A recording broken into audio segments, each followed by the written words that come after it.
Have you ever wondered what happens to the 70% of the visitors that leave your site without viewing a product? They disappear forever, unless you have this forgotten Klaviyo flow set up, the site abandonment flow. Most e-commerce brands focus all their attention on abandoned cart emails, completely missing the much larger segment of email subscribers who never made it to a product page. In this video, I'll show you how to capture these lost visitors with the site abandonment flow. I'll show you the exact step-by-step process to recover thousands in lost revenue month after month. So let's dive into it. First, let's talk about what the site abandonment flow is. So the site abandonment flow is part of your entire abandonment series flows, but it's different from your abandoned cart or abandoned checkout or browse abandonment flow. These flows target the people who've watched a product or even added to their cart or even started the checkout phase. But what about all these people who will land on your homepage, maybe check out your About Us page and then leave without ever seeing a product on your website? And that's where the site abandonment flow comes in. So these people showed some interest in your brand, but they didn't go far enough into your sales funnel to be triggered by your other abandonment series flows. And if you don't have the site abandonment flow, these people won't be retargeted by your email marketing system. That's why it's so important to have this site abandonment flow in place, even though if they're just very early in the customer journey stage. Without a site abandonment flow, these people could simply disappear and you've paid for the traffic with no way to bring them back. So the site abandonment flow is basically your safety net that catches your website traffic at the very top of your funnel. So why do you need this flow? Let me show you some numbers to show you why this flow is so critical. For the average e-commerce store, around 70 to 80% of your website traffic won't go to a product page. This means that if you're having 10,000 website visitors every single month, 7,000 to 8,000 of them are not being captured by your abandonment series if you don't have this flow in place. So without a site abandonment flow, you're basically saying goodbye to all of these people while you did pay for them with your expensive paid ads. So the site abandonment flow simply works because it captures visitors in a very earlier stage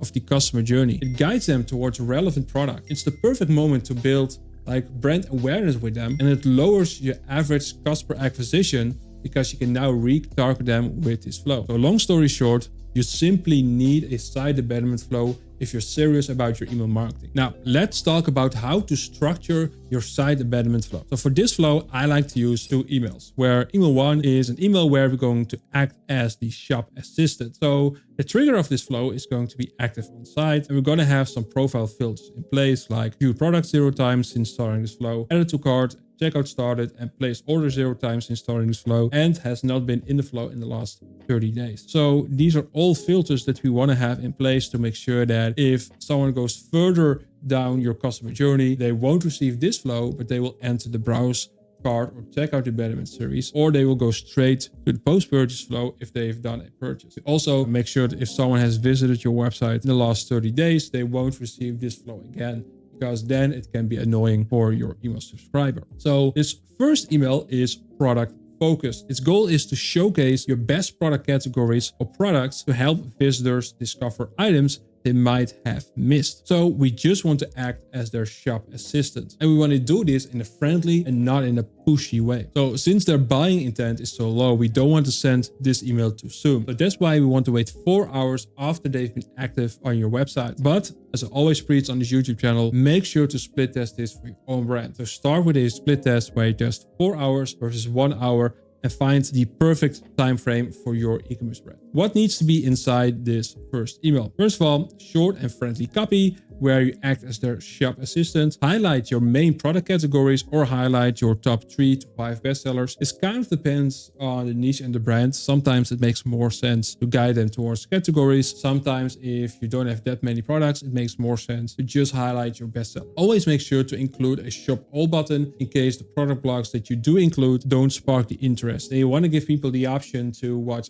your other products as well. And you want to show press mentions or social proof or risk reversals at the end of this email. Again, these people are very early in the customer journey, so you'll probably have to do some convincing. You need to build some trust with them before they are ready to buy. And showing press mentions, showing social proof, showing your risk reversals is an excellent way of building that trust with this audience. Over here, you can see like an example for one of our clients, Honeydew Sleep. So we say, transform your nights into dreamland, discover now. And we have a short body copy where we say, we noticed you stopped by. And then we highlight some bestsellers, in this case, some pillows and also sheets and pillowcases. And then we end the email with as seen in to build some trust. And we also have a footer bar where we say 60-night sleep trial, 3-year warranty, free US shipping over $50, and pillows handmade in the USA. So this is a very important part to build that trust with this customer or this potential customer. Then we go into email 2, and this is going to be a plain text reminder. If you're following me on this YouTube channel, then you know that I'm a big fan of plain text emails. I love to sprinkle them in at certain strategic moments, and I think this is such a moment where it's a good moment to include a plain text email, because the first email was designed, we acted as their shop assistant. For people who are very early in the customer journey, it can work very well to include a plain text email from the founder to build that personal connection with the potential customer and to convince them to buy at your store. So this email will be sent one day after email 1. What needs to be inside? So it's going to be a plain text email from the founder, going to highlight our brand USPs, very short, going to highlight our bestseller page if you have any, which I would always recommend. And you basically want to keep it short and casual. Over here, I have like a simple outline of how such an email could look like. So it's going to be, hey there, I'm founder name, founder of brand name. I saw you were watching our store, but couldn't find the right product. Then you can have one sentence where you highlight one of your brand USPs. To help you out, check out the bestseller page. These are our customer favorites, and I know you will love them too. And then you can link this bestseller page text, and you can also use call to action button, show a shop bestsellers now, kind regards, founder name, founder of brand name. So this is a very simple template that you could apply to your own brand. Of course, you can write this more in the tone of voice of your brand. This is just a generic example. Now let me show you how you can build this flow in Klaviyo. So when you're in your Klaviyo account, in the left menu, you go to flows, and then in the top right corner, you can hit create flow. Then we're gonna build our own. I'm going to call this site abandonment demo, and then I'm going to hit create flow. First, we need to select the trigger. As I just showed you, this is active on site, all triggers. Then we're going to look metric, and then we have active on site over here. Then we're going to select the profile filters as I named before. So we want to make sure that if someone goes further down the customer journey, they won't receive this flow, but the browse cart or checkout abandonment flow. So what you're going to say is what someone has done. Person has placed order 0 times since starting this flow. Person has checkout started 0 times in starting this flow.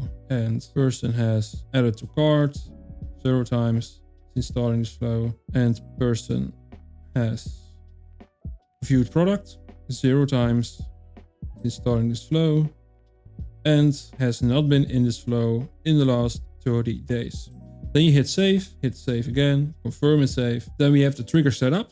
Now we can add the time delay, where I recommend 4 hours. And then you can add email 1 over here. Make sure to turn off smart sending and to turn on UGM tracking. There you go. And this is going to be email 1. Then I'm going to add a time delay. 1 day later, we're going to add email 2, which is going to be the plain text email. Again, turn off smart sending, turn on UGM tracking. There you go. And let's say you want to set up an A/B test for 4 hours versus 1 hour. What you can do is add a conditional split, where we're going to say random sample 50%. Then on the yes part, we have 4 hours. Then over here, we're going to make 1 hour. You could like circle this back after email 1 if you want, but I like to make 2 separate parts because what happens in email 1 will influence email 2 as well. So that's why I like to have 2 separate parts in this case. Then you can simply clone your original email 1 and put it on the other side. Same for this time delay, 1 day, and same for email 2. There you go. So now we've built the full flow structure with an A/B test, where we test 4 hours versus 1 hour. And this is how you set up the site abandonment flow inside your Klaviyo account. So that's exactly how you set up a site abandonment flow in Klaviyo to capture those visitors who otherwise would have been skipped by your email marketing system. And this flow will generate thousands in additional revenue for your e-commerce brand. And the site abandonment flow is just one of the crucial email flows that you should have in your Klaviyo account. If you want to maximize your e-commerce revenue, there are 8 critical flows that you should have in place in 2025. If you want to learn how to set up all these essential flows for your own e-commerce brand, click on the video right here where I show you a full course with all the 8 flows that your e-commerce brand needs. And if you found this video helpful, make sure to leave a thumbs up, leave a comment down below, and let me know what kind of content you want to see next. And make sure to hit the subscribe button for more weekly content on how to boost your e-commerce revenue with email and SMS marketing. Thanks for watching, and I hope to see you in the next one.